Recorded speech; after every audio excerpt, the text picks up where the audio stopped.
teman-teman yang tidak ada siaran dengan doa mulai. Oke, terima kasih kepada Rini yang telah memimpin kita dalam doa. Sebelum itu, ibu ingin bertanya, anak-anak pernahkah kalian melihat orang yang membakar sampah dan apakah yang terjadi setelah orang membakar sampah tersebut? Pernah. Asap banyak itu. Bau. Asap terlalu banyak di udara. Jadi itu merupakan pencemaran udara. Jadi anak-anak, hari ini kita akan mempelajari materi tentang pencemaran udara. Adapun tujuan pembelajarannya, yang pertama, peserta didik dapat mengidentifikasi jenis-jenis polutan udara seperti CO dan CO2 dan partikulat debu melalui simulasi atau pengamatan data kualitas udara. Yang kedua, peserta didik mampu menghubungkan peningkatan emisi gas buang kendaraan dan pembakaran sampah dengan fenomena efek rumah kaca serta pemanasan global. Yang ketiga, peserta didik dapat memprediksi dampak jangka panjang polusi udara terhadap kesehatan sistem pernafasan manusia melalui analisis data atau video dokumen. Jadi, pencemaran udara atau limbah udara bisa disebabkan oleh kegiatan industri hingga rumah tangga. Kondisi ini bisa menyebabkan kerusakan lingkungan hingga kematian. Adapun sumber-sumber pencemaran udara, di mana yang pertama yaitu perindustrian. Udara di kawasan industri akan lebih kotor dibandingkan dengan udara di kawasan pegunungan. Hal ini bisa terjadi karena kawasan industri banyak menyumbangkan polutan atau emisi ke udara. Yang kedua, produksi energi.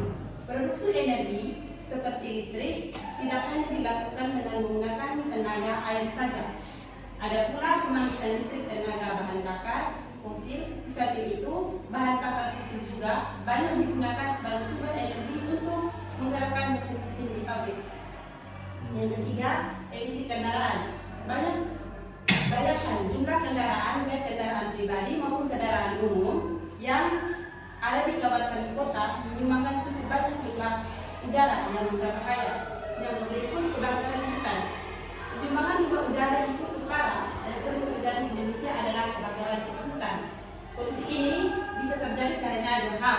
Yang pertama, kebakaran hutan karena aktivitas ilegal untuk membuka lahan dengan cepat.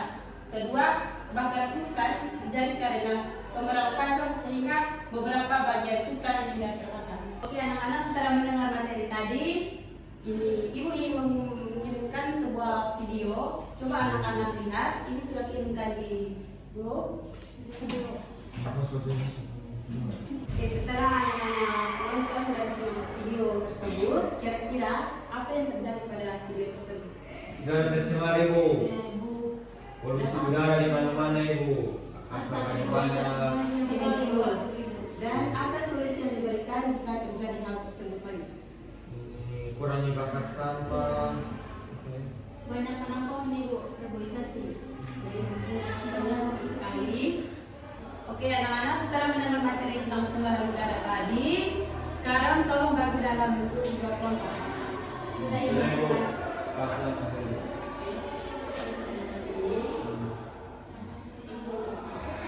Jadi di situ ada studi kasus. Nanti dari kelompok satu bertanya tentang studi kasus yang ada itu, nanti kelompok kedua yang menjawab. Begitupun sebaliknya. Sekarang berkatakan, habis nanti tolong presentasikan di kelompok kelas.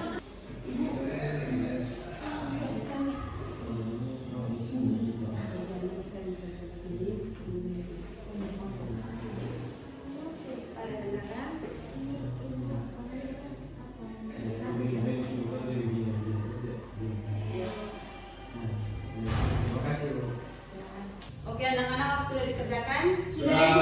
Oke, sekarang bagi studi kasus tadi, tolong di kelompok satu bertanya, nanti kelompok kedua yang menjawab. Jadi terima kasih atas kesempatan yang diberikan. Kami mau bertanya pada kelompok 2, gas apa saja yang dihasilkan dari pembakaran sampah plastik dan apa bahayanya jika terhirup? Terima kasih.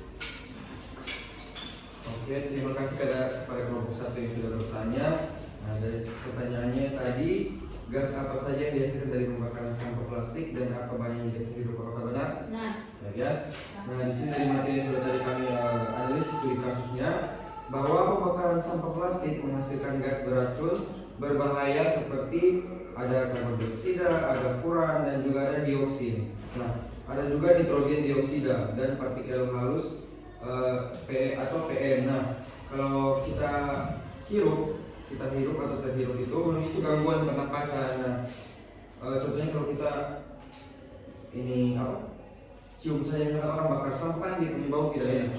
Nah, itu bisa mengganggu pernapasan kita. Bahkan ada yang bisa mengakibatkan pusing, iritasi mata, kanker, dan gangguan hormonal, sehingga bisa kerusakan organ yang berkepanjangan, contohnya bisa kanker jantung, ada juga paru-paru, dan juga sebagainya. Ya, mungkin ada kenal dari kalau katanya? Terima kasih ya.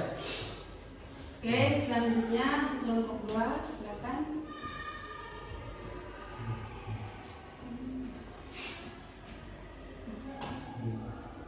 Baik, saya ingin memberikan pertanyaan ke kelompok 1. Coba jelaskan keterkaitan antara banyaknya kendaraan bermotor di kota dengan peningkatan suhu bumi atau global warming. Baik, terima kasih atas pertanyaannya. Saya mewakili kelompok saya untuk menjawab pertanyaan dari kelompok 2. Jadi untuk emisi gas rumah kaca atau CO2 itu ada kendaraan bermotor terutama yang menggunakan bahan bakar fosil berupa bensin dan solar, kemudian dia melepaskan CO2 sebagai produk sampingan pembakaran CO2, dan CO2 itu adalah gas rumah kaca utama yang menyelimuti atmosfer bumi kita. Kemudian untuk mekanisme efek rumah kaca itu jika semakin banyak kendaraan maka semakin tinggi juga akumulasi CO2 di atmosfer, sehingga gas ini berfungsi seperti kaca pada rumah, di mana kaca mengizinkan cahaya matahari itu masuk, tetapi dia menangkap panas yang seharusnya itu dipancarkan kembali ke luar angkasa dan menyebabkan suhu permukaan bumi itu terus meningkat atau biasa kita sebut dengan pemanasan global. Nah, yang ketiga itu ada sektor transportasi darat, itu ada kendaraan pribadi, ada truk atau juga bus, itu dia menyumbangkan lebih dari 1/4 total dari emisi CO2 di global. Mungkin itu saja. Ada kembali. Silakan memberikan aplaus karena telah menjawab. Tolong kumpulkan kembali yang tadi.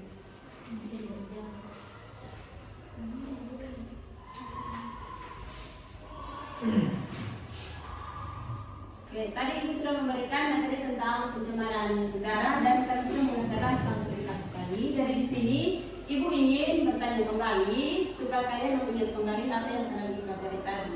Jadi di sini Ibu ingin bertanya apa saja sumber limbah udara yang bisa menyebabkan kerusakan dan juga memicu gangguan pada tubuh.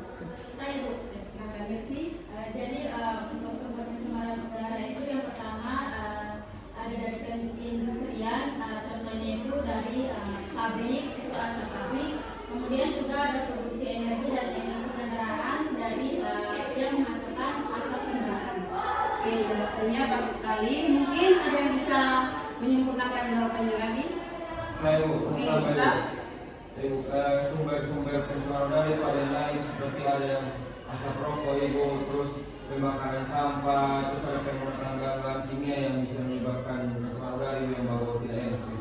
Oke, jawabannya betul sekali. Oke anak-anak, materi kita sampai di sini dulu. Tolong satu orang membuat kesimpulan tentang materi yang kita pelajari hari ini. Oke, Ayam silakan. Pencemaran udara atau limbah udara itu bisa disebabkan oleh kegiatan industri hingga rumah tangga. Kondisi ini bisa menyebabkan kerusakan lingkungan hingga kematian. Sumber pencemaran udara itu ada Perindustrian. ada produksi energi, emisi kendaraan, kebakaran hutan dan aktivitas transnasional lainnya. Oke, terima kasih Ayam.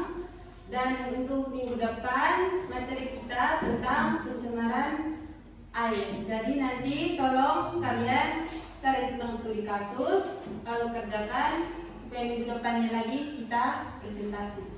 Baik Ibu. Tolong satu orang memimpin kita dalam doa. Baik Ibu dan teman-teman, sebelum kita mengakhiri bulan kita, mari kita berdoa mulai. Berdoa selesai. Terima kasih Gustaf. Terima kasih Ibu. Terima kasih Bu. Oke anak-anak, sampai jumpa minggu depan.